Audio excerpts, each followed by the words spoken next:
Bonjour à tous et bienvenue sur la chaîne du trader débutant. Une petite vidéo aujourd'hui pour le débriefing de la journée du 30 où on a bien tradé et mal tradé. Comme on va le reprendre là sur la vidéo que vous avez à disposition là, le Trading Live Scalping du 30/01, comme ça.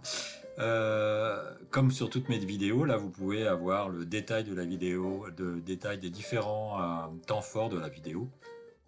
Donc effectivement, on avait donc le premier trade qui était à l'ouverture et qui s'est plutôt qui a été très vite clôturé puisque, comme on va le voir ici, on va le voir sur la vidéo, on est en accéléré un petit peu. En fin de compte, on s'est fait stopper. On a pris avec un peu de retard par rapport à la ici, par rapport à la au VWAP. Le rebond sur le VWAP, là, il fallait prendre ici le rebond sur le VWAP. Donc on a pris là, mais par contre, donc on a eu un protection automatique du stop et on s'est fait stopper. Voilà. Donc là, c'était l'introduction. Après, ça a baissé. On est venu tester la deuxième extension. La première extension ici, et là c'est vraiment une opportunité manquée, puisque là, comme vous voyez, on était sur la première extension, on était bas au niveau des MACD, bas au niveau du stochastique, et on avait une divergence au niveau du delta. Donc bon, c'était un manque de concentration là-dessus et donc un trade loupé puisque on est bien parti de, je dirais combien on était à 96 jusqu'à 29, donc une trentaine de points quand même qui était intéressant, même un peu plus, 50, peut-être 50 points. Bref, là-dessus on a enchaîné sur un pullback au niveau du VWAP, pullback qui a traversé le VWAP et on a repris un petit peu suite à une belle poussée des vendeurs ici, et une belle poussée des vendeurs à ce niveau-là, au niveau du delta, et surtout cette bougie-là qui était assez significative en termes de volonté d'achat. Et donc on a mis notre ordre d'achat là sur un éventuel petit retour qu'on pouvait espérer. Voilà, et donc ça s'est passé, on a remonté un petit peu le prix et on a voilà. Ensuite, eh bien le trade s'est passé de façon magnifique, on va dire, puisqu'on a suivi tranquillement le trade jusqu'au bout et jusqu'à notre objectif. Même on a dépassé l'objectif puisque l'objectif était à 690 à peu près pour faire 800 euros, qui était l'objectif de la journée pour le compte d'évaluation FIDIAS que l'on avait. Il restait 1400 euros à faire. Et donc, on a dépassé ce premier objectif et donc on avait première target qui était l'extension, la deuxième extension du VWAP là, et donc notre objectif à 1430 qui était la validation du compte. Ce vers quoi on a tendu, mais par, je dirais, manque de patience, par peur de perdre l'acquis des plus de 1000 $ de trading. On voyait effectivement j'étais tout à fait content. Vous pouvez le voir dans la vidéo d'hier, la vidéo du live, de réussir ce trade. Euh, et donc le problème, c'est qu'après, bah, j'aurais dû le garder puisque l'objectif a été rempli et on aurait validé directement l'évaluation. Et donc ensuite, voilà. Donc ça, c'était le meilleur du jour.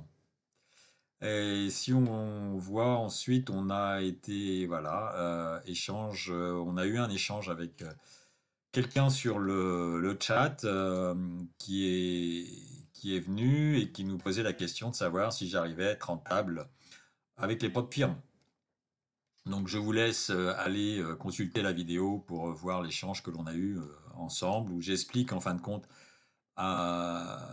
mon principal défaut, qui est des fois, je sais pas pourquoi, d'enlever un stop et de moyenner à la baisse. Et voilà, et la démonstration exacte de la chose derrière se passe de commentaires, hein, puisque on est parti, voilà, je prends le trade ici et ça part pas dans le bon sens. Alors, si on revient, si on bloque la situation ici, on est au niveau MACD, on est plutôt en divergence, pas en divergence, mais en flux baissier. Ce qui fait que voilà, on a passé l'oblique et on est en rebond sur l'oblique, direction le sud, direction le point pivot, et on part à l'achat. Ce que l'on n'aurait pas dû faire. Et donc si on continue, eh bien on continue. Le problème, on déplace le stop. Après avoir déplacé le stop, on pense que au niveau de la première extension, on va avoir un rebond. Donc que fait-on? Eh bien, nous rechargeons avec 2, 3 lots. Voilà. Et malheureusement, ça ne continue pas. Donc après, vous pouvez regarder dans l'original les commentaires que je fais à ce moment-là. Et voilà ce qui se passe. Et voilà. Et là, on arrive au pire des choses, puisqu'on n'a pas de stop. On est et on moyenne. Et là, on va moyenner encore. On est sur un 300K, donc on a 7000 $ de commandes de drawdown. On peut monter jusqu'à 30 lots. Donc évidemment, c'est tentant. Donc voilà. Donc c'est ce que je fais là. Donc je vais rajouter des lots et des lots et des lots et des lots et des lots parce qu'on a franchi la quatrième extension, la troisième extension, pardon. Et voilà. Et donc là, je monte jusqu'à 24 lots et je sors un ou une dizaine de lots. Mais malheureusement, voilà, le trade se finit par la perte du compte. Et ça, c'était le pire. Voilà. Et donc, on a perdu globalement les quasiment 8 000 $. Parce que si on regarde un petit peu l'activité qu'on a eue au mois de, au mois de, au mois de janvier, qui était plutôt bonne, hein. Ça, c'est le compte Phidias. On a une moyenne de 330 $ par jour sur 11 jours de trading. Donc aujourd'hui, il reste une journée de trading à faire pour valider le compte. Et il reste 340 $. Sinon, pour le 300K, le 300K, on était à combien? À 14 jours de trading. Et si on supprime cette belle chose, on était sur 13 jours de trading. On avait une moyenne de 530 $ de gains sur chaque jour. Et là, évidemment, il nous restait 14 000 $ à faire, mais globalement, il aurait fallu simplement mettre le stop, accepter de perdre peut-être 400 $ et de passer à autre chose. Et c'est ça qu'il faut corriger, parce que c'est ça mon principal défaut. Donc vous, les débutants, écoutez bien, mettez vos stops et ne les changez pas et ne moyennez pas à la baisse. Vous allez à votre perte. C'est quand on regarde voilà, l'historique du mois de janvier, on est en gain, on était à moins 94 800 et on finit à 88, donc 588, ça fait 2500 plus 4500, ça fait 7000 € de gain sur le mois de janvier que l'on gâche en fin de compte, que l'on gâche sur une journée, quoi.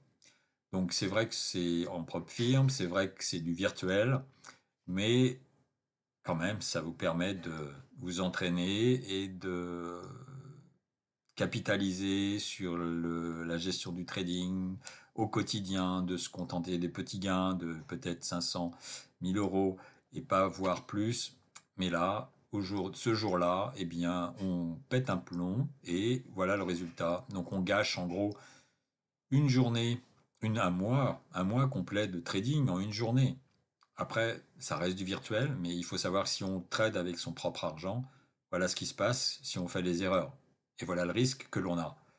Donc, les propres firmes, c'est une solution pour vous, les débutants, afin de vous garantir une certaine sécurité en termes de capital. Voilà, donc c'était pour le débrief du jour. J'espère que cette vidéo vous aura plu, qu'elle vous aura appris à ce qu'il faut faire, à ce qu'il ne faut pas faire. Donc vous pouvez la revérifier, enfin revérifier, revivre le live en consultant la vidéo là, donc Trading Live Skyping Nasdaq du 31 avec le code Apex. Ça c'est le code promo qui est disponible actuellement. Vous avez 80% de réduction. Et donc l'accès au temps fort ici.